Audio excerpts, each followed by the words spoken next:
This is the Seminole Wars Authority.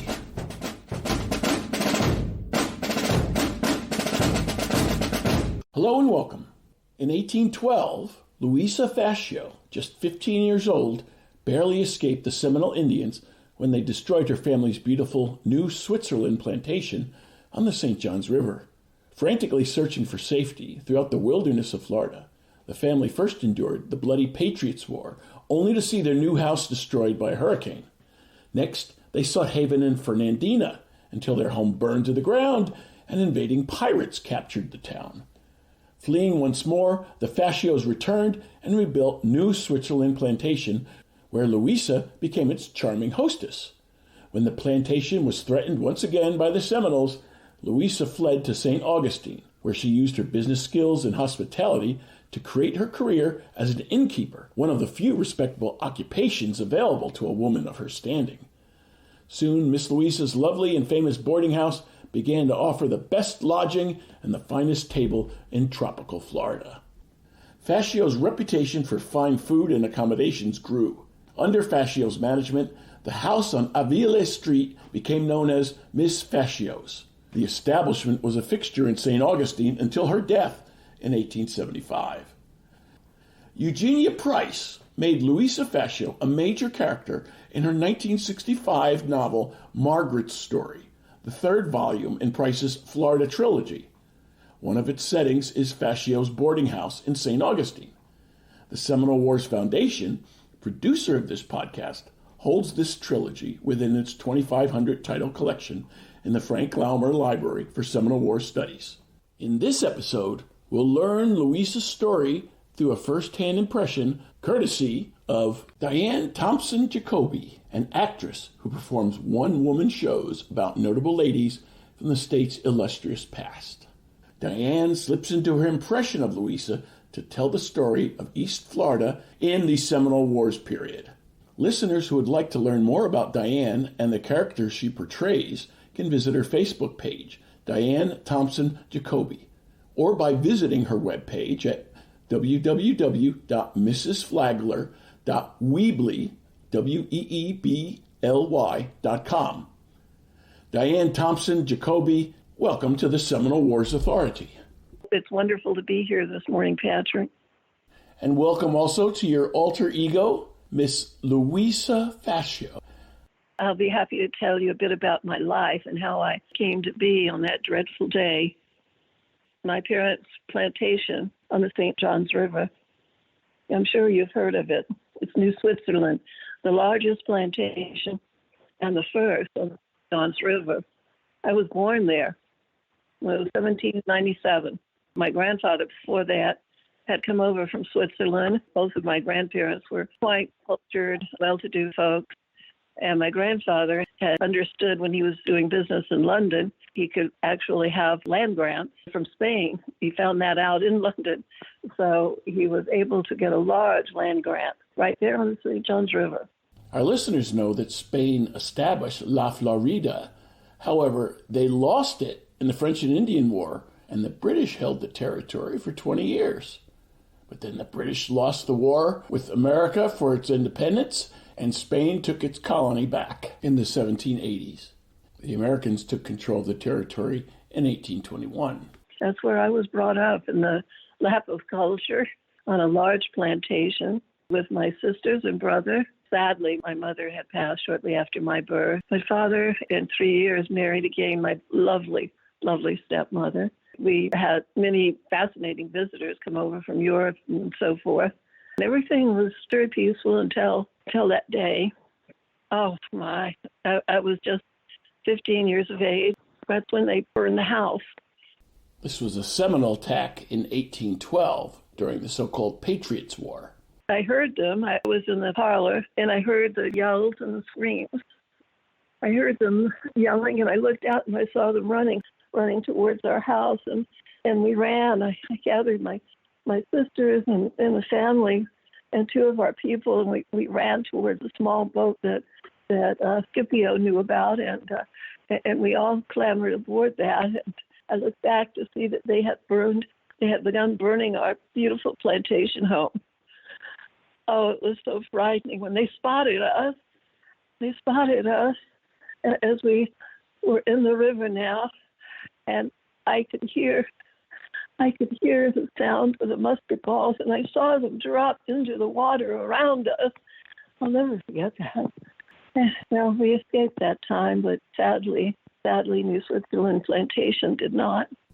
What specifically led to this attack? Well, the way I understand it was that they were quite disgruntled. They had lived their lives here for centuries. And slowly, Europeans had come in and begun to colonize and so forth. During that time, they eventually found themselves in the central part of the state, as opposed to the coast, where many had been located, thousands and thousands of the original Indians. Getting up to the modern day, to early 1800s, many native people had escaped from the English colonies to the north. They had escaped down here to La Florida, where they were safe, and they formed quite a colony of people. And slowly but surely, their land was being taken away from them. And that's what I understand was their major grievance. And I'm sure their anger and frustration at seeing fine homes like ours that were wonderful businesses. So they began to attack the plantations. These altercations between Americans and Seminole and Spanish have gone down in history as the so-called Patriots War. Oh, yes, the Patriot War. I swear we went from war with the Seminoles, they called it the Florida War. We went from that, and finally in our little boat, we arrived at a very tiny settlement called St. Mary's, Georgia. And their father knew someone, and we were given a small house as shelter. And during the time the Patriots War, Patriots as they call themselves, they were nothing more than a group of Georgia farmers that go down into Spanish territory, La Florida, to take what they wished. They battled down in there to burn plantations, to take whatever they could, and all because at this point America wished to add La Florida to its territory. That's why these vicious farmers were given funds to attack Florida. Georgia was attacking Florida. And my father, well, he was pressed into serving in that war when we had relocated to St. Mary's. I saw him one time from the roof of our little house. I saw him as the enemy, the Patriots, were attacking, and we could hear the sound of muskets. And my dear little mother-in-law, she had her little infant, and she had given birth right there in this house, and she held her in fear. It was a dreadful time. So we were a short period of time in St. Mary's, thank goodness, 3 months. But what finally drove us out was not the wars, but an act of God. In the late summer and early fall, terrible storms sweep through this area, and they did one night. A terrible storm hit St. Mary's. Oh, we could hear it. We could hear it in our little house. We could hear the wind blowing. And we were right near the river, As we peeped out, we could see the water rising around us. And then we heard a terrible, terrible sound of wind. And all of a sudden, the house shook, and the house blew apart. We scampered best we could out from under it, but were struck with the debris. The whole roof came crashing down into the water, and the water had risen to this point where I fear we might have drowned had it not been for a neighbor who rescued us in his little boat. And from that time, we went down back into La Florida, and that's when we settled in Fernandina. In Fernandina, we found haven. It was quite interesting. You see, during the Patriots War, it was all tied into the War of 1812, And that's when Britain wished to take back their colonies. and they began attacking the seaport of the new United States. They wished to have a seaport of their own. They had been locked out of, the British had been locked out of seaports. They had known about the wonderful seaport that is in Fernandina. It's a very deep one. They approached La Florida, who gave them permission to use that seaport. And so when we arrived there, we found that it was a colony of British people living there, which was quite lovely. So we did not see very much action there in a military sense, but we made very dear friends with some of the British officers, and we entertained. But our first house that was given to us, bless their hearts, it was a very nice plantation home. But let me tell you what happened. One evening, my dear little sister, just a year younger than I, Eliza, we were sound asleep in our bedchamber when I was awakened by a smell, a very terrible smoky smell. And then I saw the lights again, yet another fire. A fire, our house was afire, and I grabbed Eliza. We yelled, and we grabbed the young ones and our parents, and we escaped down the steps. Eliza and I both found ourselves on the ground, losing consciousness from the smoke. And when we did recover, well, I found that the house had burned. Oh, I'll tell you, it's difficult for me to sleep through the nights, even to this day. Louisa, so your people came from Switzerland. They were not Americans. We were not Americans. We were Spanish citizens because La Florida was still at that time a Spanish territory. Father had considerable holdings and property, so that's why we were offered home to stay in, and subsequently another home that was quite efficient. It did not burn to the ground, but it is a confusing situation. Here are a small British colony in a Spanish-held territory, fighting for the British, who are fighting against the United States. At that time, we were not Americans. Actually, I say that, and I was speaking French and Spanish as much as English. You see, my grandfather had that heritage. He was a brilliant man, and when he arrived here in Little St. Augustine, it was just a little village, and that's when he began to build our plantation on the St. Johns River. He was an extremely educated man, and he educated his son, my father. So we grew up speaking multiple languages, actually, well-read and interested in current events.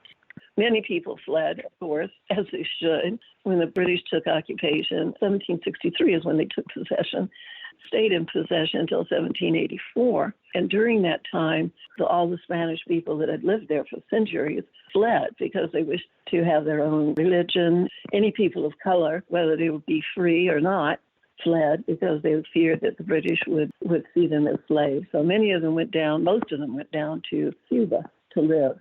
But then everything switched back again to Spanish possession in 1784. We stayed 3 years in Fernandina.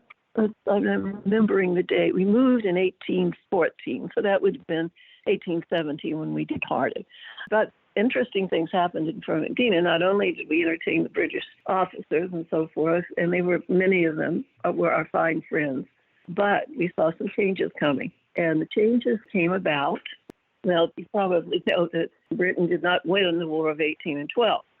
They were forced to depart. But before they did, I must share a personal note with you. As we entertained, we would have dances and so forth. And I met a young man, a young officer, a young British officer, so handsome. So handsome in his red coat. We became most fond of each other. Many evenings we danced the night away. And that young man, he asked me to marry him. And I said yes. And sadly, when he left, I never saw him again. I understand that he perished in battle. And I'll tell you this, I will never love another man. That was the love of my life. But back to the politics of Fernandina, a strange thing began to happen. British had left. All of a sudden, the pirates appeared. That's right, pirates, they appeared. I understand, from the coast of Texas and Louisiana. 2 different sets of pirates decided they would take the deep water port of Fernandina as their own. Louis Ari and Captain Gregor McGregor. And each man wanted to take Fernandina himself and run their pirating as a pirate haven. In doing so, they began to terrorize the citizens of Fernandina. It was terrible. So Father, once again, said, for our safety, we must leave once again. And we went down further south, closer to the St. Johns River, and we stayed with a distant relative in their plantation, San Pablo Plantation, for many years, while Father began to rebuild our plantation, New Switzerland, on the St. Johns River. Fernandina, oh, what a town. What were the crops that the plantation produced?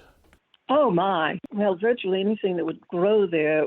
Our major, I would say, would be timber. We had pine trees, we had live oak trees, and we sold much of that. We grew indigo, more valuable than gold by the ounce. We grew indigo, we grew citrus, beautiful citrus, corn, cotton, and of course we shipped it on St. Johns River. We shipped it out and did quite well. We did quite well. The workforce, of course, was as it had been in our first home, our first plantation. New Switzerland's workforce were enslaved people. I understand that by the English and then with the Americans, it was quite a cruel system of work, especially up in the tobacco land. They were treated very badly. The Spanish, on the other hand, had more of a worker who lived right there on the home, in their own homes, of course. And they were enslaved. But the Spanish and we in New Switzerland believed that the better they were treated, the better their work would be, as one would treat a fine tool well. And many of our people were educated. We thought of that, and had decent living conditions. Not only did we treat them well, but they had the freedom to fish, to hunt. They had, if you will, time off to take care of their own needs, which I understand was not the case in the American slavery system. How did life change when Florida became a U.S. territory?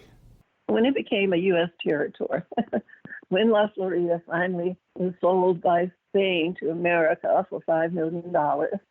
Spain was in terrible straits at that point, with Napoleon and all.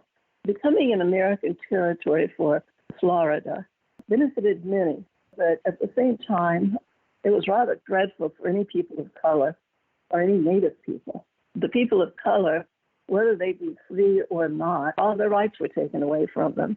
I knew a very wealthy family at the Switzerland Plantation, and the lovely matron of the plantation, she was from Africa, and her husband was a white plantation owner, and she lost all of her rights. She fled to the Bahamas, and many people did, if they could, flee during that time. And the Seminoles realized that now there was no longer a border between Georgia and Florida, and all of those Georgia farmers who wished to, or anyone else, could come right into Florida and take the land they had so coveted for their own.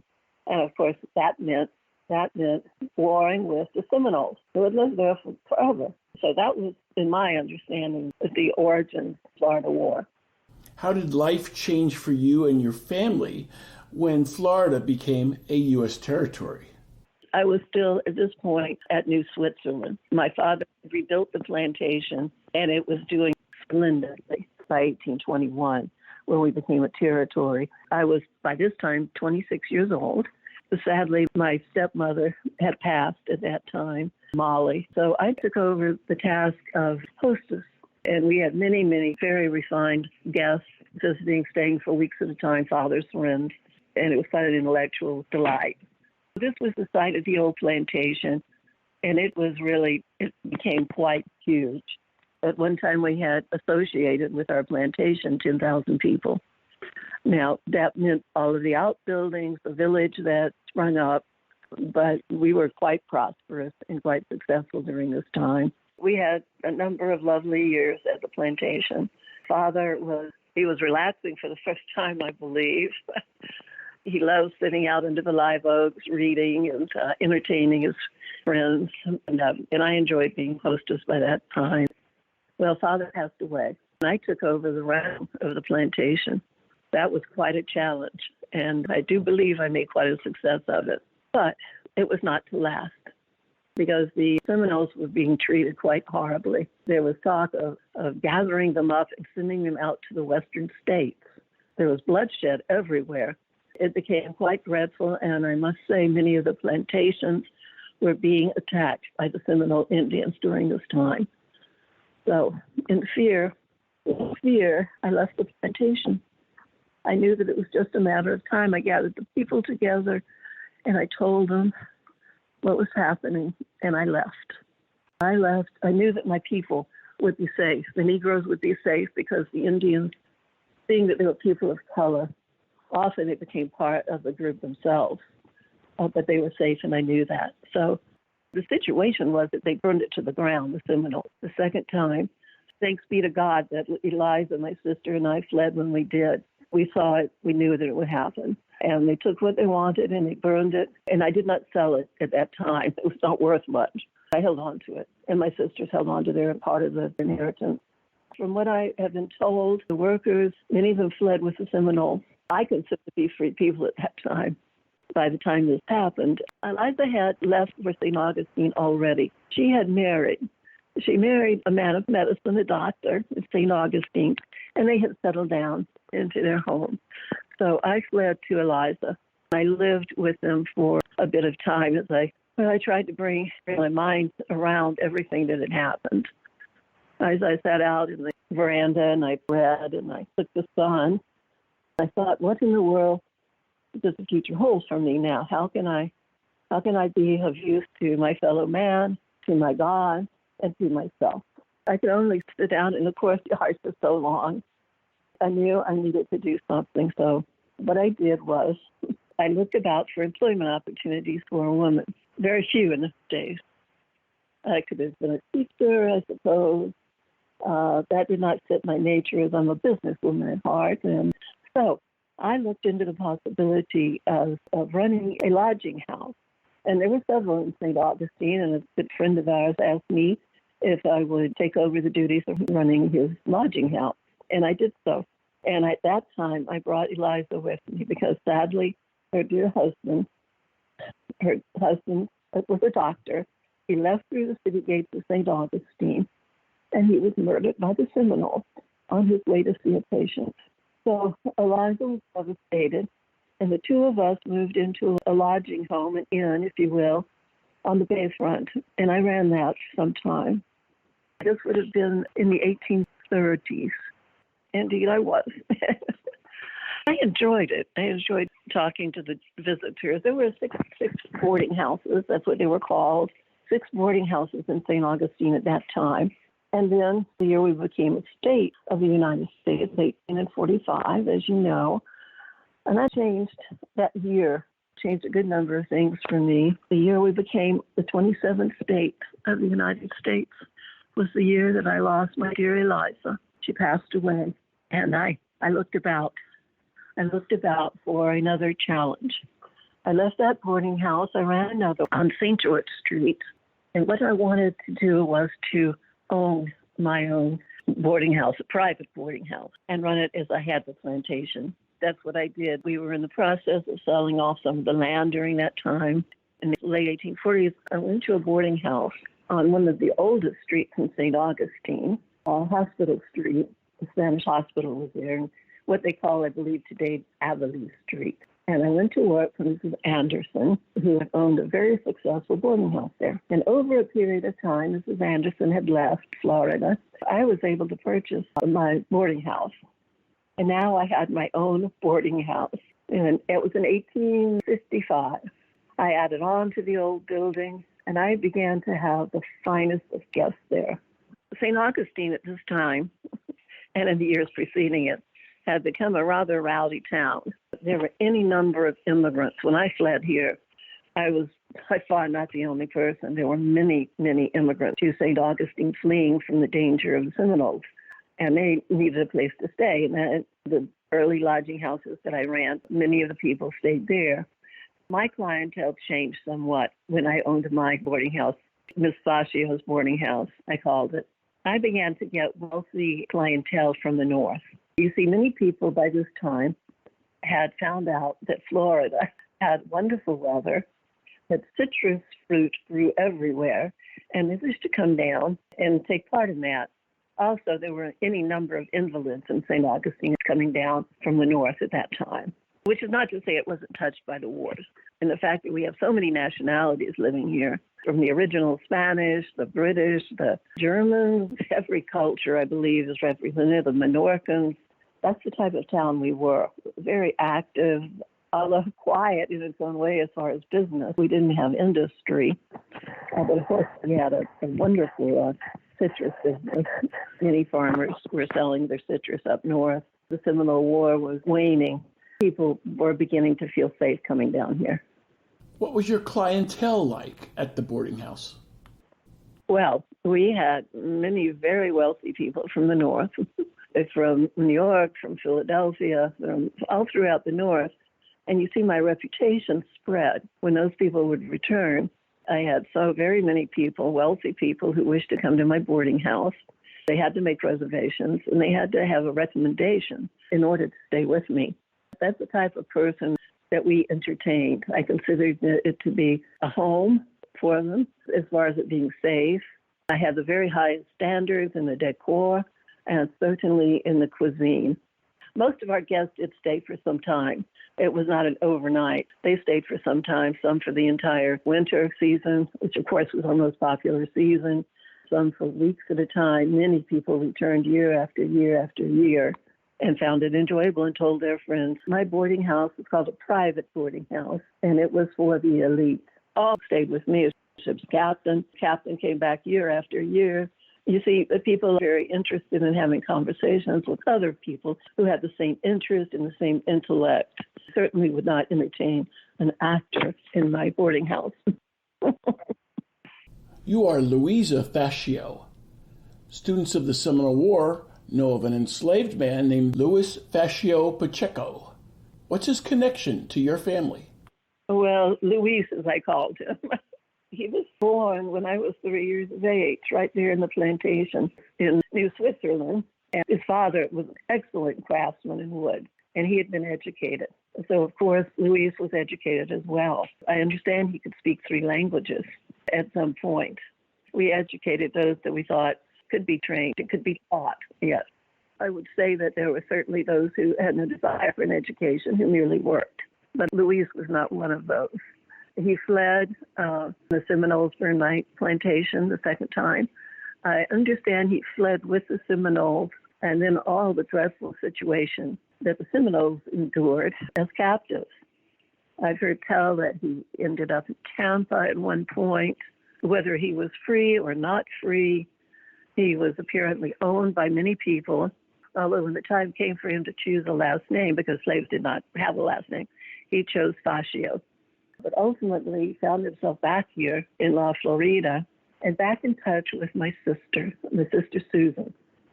And it was really the two of them that had such a fine friendship with him towards the end of his years. He was ill. He'd been treated so poorly, but he was a very strong man, a very intelligent man, too. And speaking so many languages, I believe that's what kept him safe, and he was able to endure. Susan really took care of him towards the end. They had been friends from way back then. Louisa, we've talked about your boarding house. Tell us some more about how you operated it. I'll tell you a bit about my cuisine. It was excellent. My cuisine, I'm so very proud of it.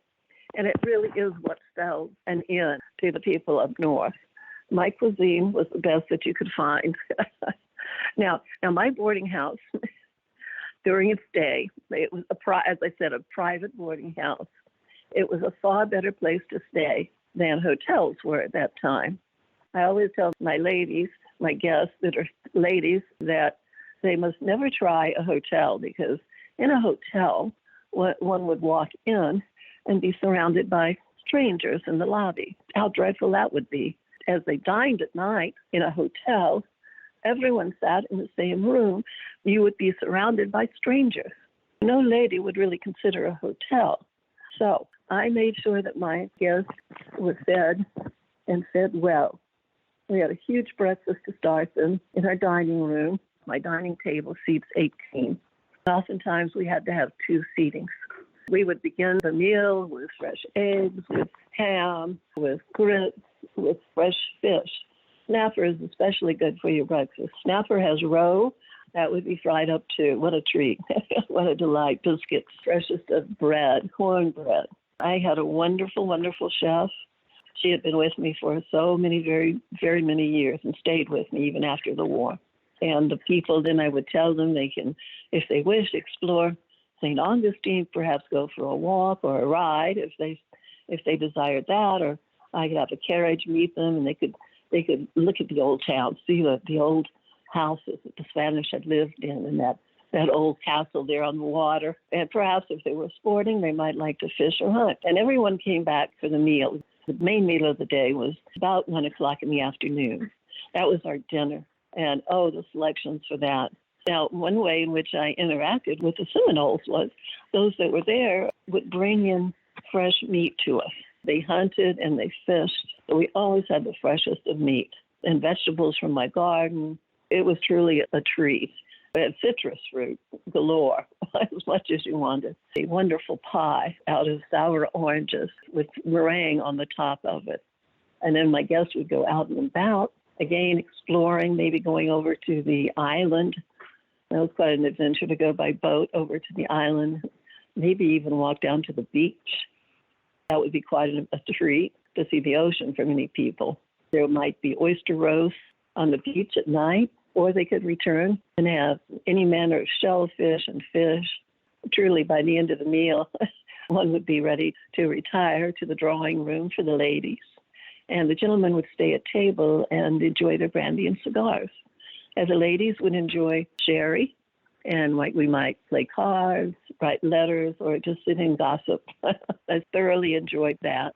These were cultured people that kept up with the times, and I enjoyed hearing the news from the north and sharing our news and our heritage in St. Augustine. It was quite a fascinating one for many people to hear. A Seminole leader named Osceola was taken captive under a flag of truce. He was kept at the Castillo de San Marcos in St. Augustine. What do you recall of those times when Osceola was in your town? Osceola, he must have been a very brilliant young man. He was triracial, I understand, and sadly he was incarcerated in the old Castillo, and I understand many of the Seminoles with him were able to escape one evening. Lord tells us that Osceola was too ill to be able to make the escape. After the escape, the Army took no further risks and shipped him up to South Carolina. He sadly found his days up in Moultrie, near Charleston, South Carolina, and he died there of the fever. He left behind a wife and her child within her, and they're all buried there, to my understanding. Tell us about your interaction with soldiers. The soldiers certainly would deliver things to me. I would entertain the officers with my guests oftentimes. You were also in St. Augustine for the August 15th, 1842 interment of the soldiers who perished in the Seminole War. It was heartbreaking to watch that day. Even to this day, that's a very sacred spot, is it not? Where they buried them all. It was a massacre. All of the rest of them, unfortunately, sadly, were killed, and then they were interred under a huge monument in that cemetery. How did your sentiments about the Seminole change over time as you grew older? Well, my first reaction to think of myself as a child being absolutely petrified of them. As I matured, I began to see the reason that they did many of the things that they did. Their treatment was atrocious in many cases. There were cruel men trying to control them. Andrew Jackson was just dreadful. And so my heart went out to them. Fortunately, that time has passed now, as I am living peacefully now, and I appreciate that no end. If I may share a personal note, one of my sisters passed away. Leonora, when she did, she left her 5 children. She left them, strangely, to my sister Sophia. Now, Sophia and I had been together forever. She was a very sickly individual, so I always took care of her. And now these 5 children, ranging in age from a toddler all the way up to a young boy, a teen, and that was dreadful for them. Eventually, I had all of them come and live with me at Miss Louisa's boarding house, and I took care of them all. And I'll tell you this, I have never been more happy in my life as I found myself raising these 5 children. For the first time in my life, I had children. I never dreamed this would be possible to me. And we lived there, and we lived quite happily. I just wanted to share that to you. My fulfillment in my later years has been my children. I appreciate your interest in what we endured during the Indian Wars, the Florida Wars, as we called it. Terrifying time. I heard of a lady whose sister was shot sitting down in her dining room, shot by an arrow through a window by one of the people, one of the Indians, shot and killed. So it was a very frightening time. But Florida has always had its share of brutality and primitivity. I believe my father and my grandfather were both drawn to that in some way and tried to bring whatever civilization they could to it. That's how I feel now as a lady in her later years with a successful business. I'm doing quite well, and I'm able to offer my house to my sister's children, and they are as my own now, and also to my esteemed guests. So, Mr. Swan, if you care to stay with me next year, I suggest you make a reservation. You're quite a clever man, and I would very much enjoy having you join us. Louisa, thank you for that kind invitation, and thanks for joining us for the Seminole Wars Authority. My pleasure, sir. Diane, back to you. What became of Louisa? Well, Louisa lived to be 75 years of age. She had been born in 1797, so she had a good, long life. The boarding house was left to the family. And then in later years, it was bought by another woman. Today, you can tour through the historical house. It's called the Louisa Fatio house, and it's run by the Colonial Dames of America. You can see where I sat up in my parlor room and the beautiful courtyard and balconies, and just imagine the time. And there are interpreters there that do a wonderful job of telling you some of the life of Louisa and of the subsequent owners, too. It's always been, since Louisa, it's always been owned by women, since actually before Louisa, Mrs. Anderson. How did you get your start portraying Louisa Fatio? To start with, I got into theater as a reenactor, and I do virtually every time period. We did a lot of 16th century Spanish here in St. Augustine, and I've done British, and I've done territorial, and that's when Louisa, of course, that was her time. I taught at Flagler College and Stetson University, and for them I ran a Rhodes Scholar program. And I would bring my groups over to the Louisa Fatio house. I was asked by the president of the Colonial Dames if I could perform interpretation of Louisa. So I had access to wonderful, wonderful research material. The reason they asked me was that I had already, by that time, written 6 other one-woman shows about historical figures in Florida. So that's how it all came about. And since then, I've been performing, called my play, Miss Louisa's Boarding House. I've performed it many times in many places. Most recently, the one that you saw was that they call it MOAS, Museum of Arts and Sciences in Daytona. It was a history con, so there are many historical displays and historians to meet the people, and there were interesting displays of weaponry and so forth. Our friend Zach Zacharias from MOAS gave us space so we could set up a table and chat with attendees about the Seminole Wars. And then there were folks like me who had performances, and I performed Miss Louisa during that time. I performed for historical societies. I've got one coming up this Saturday, and I perform for galas and fundraisers, for libraries, all over Florida. For me personally, it's the most fulfilling thing I've ever done. I sort of went from reenacting to writing one-woman plays and doing all the research, and then selling it to different places, and then performing it, which, of course, is the biggest thrill, because I can share Florida history. My mission is to educate through entertainment. So these women tell stories of Florida during various time periods, such as the one I'm going to do this Saturday is for the Historic Society of Ormond Beach. They're going to have a history con on Saturday. I believe it's 10 to 2 o'clock. And at noon, I'm going to be performing my one-woman show, Doña Maria de Menendez, La Bastarda. She was the illegitimate daughter of Pedro Menendez. All my stories are based in fact.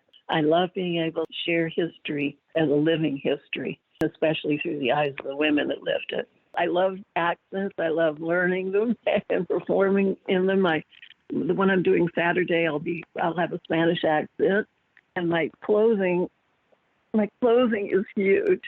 I have a room in our house that's dedicated to the clothing of the historical garb. I make most of the clothing that I wear for my shows. My husband also reenacts and performs with me now. If you can imagine, a room full and hats lining the walls. And like I said, I make the Victorian hats. We're doing a lot of Victorian performances these days. I have a small troupe of people, and we call ourselves the Glorious Victorians. And we have a site, and we portray the time of the grand hotels in St. Augustine, the 1880s, 1890s. Diane, I almost forgot. You brought along a second guest with you today, Martha Jane, a cracker lady. Martha Jane. Well, Martha Jane Fassetti. Martha Jane, well, she's like we might call a cracker today. Her people lived in a small wooden house. I started to say shack, but that would be rude, down around Fort Orange. And she was married at the age of 14 to a man who came calling to her house. So she had 10 brothers and sisters. So married at 14 wasn't that unusual, but he was named Bartolo Fassetti.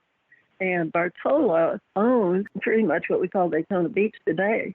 He owned all the land down where the lighthouse is. We'll let Mary Jane pick up the narrative from here.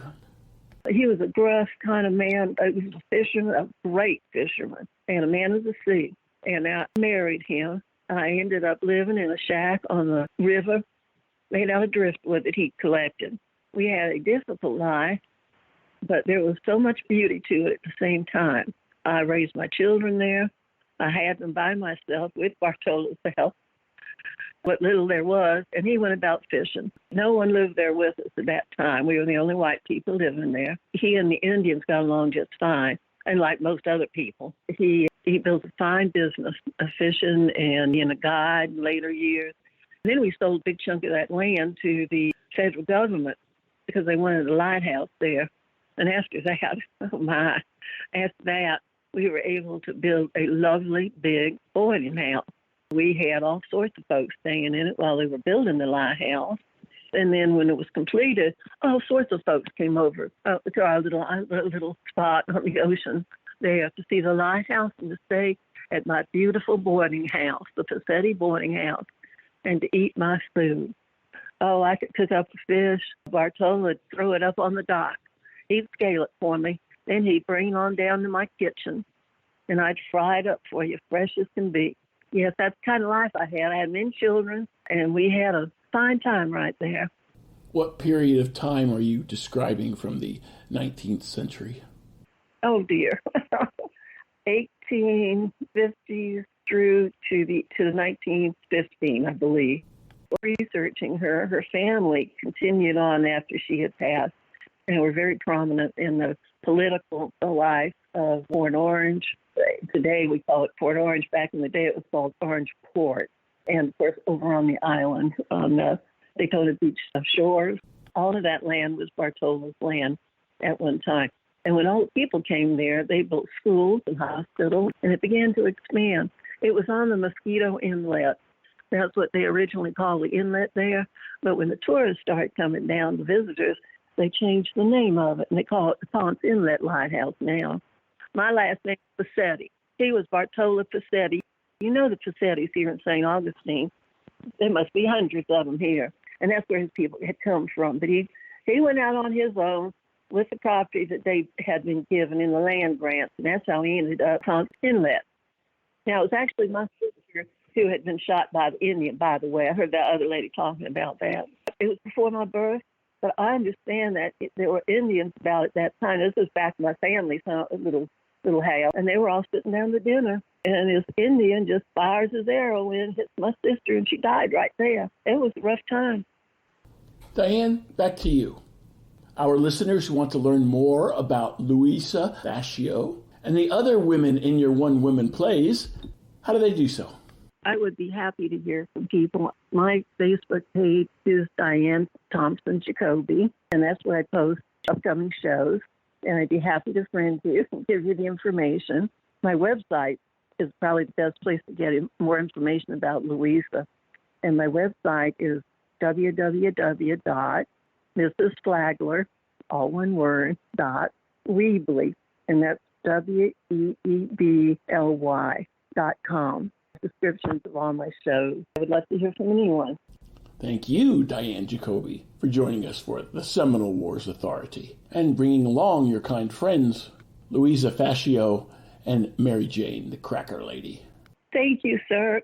This has been a lot of fun. Thank you for including me. This podcast is copyright 2023. The Seminole Wars Foundation, all rights reserved. Find us on the web at seminolewars.podbean.com or seminolewars.us. Front and back bumper music courtesy of the U.S. Navy Band.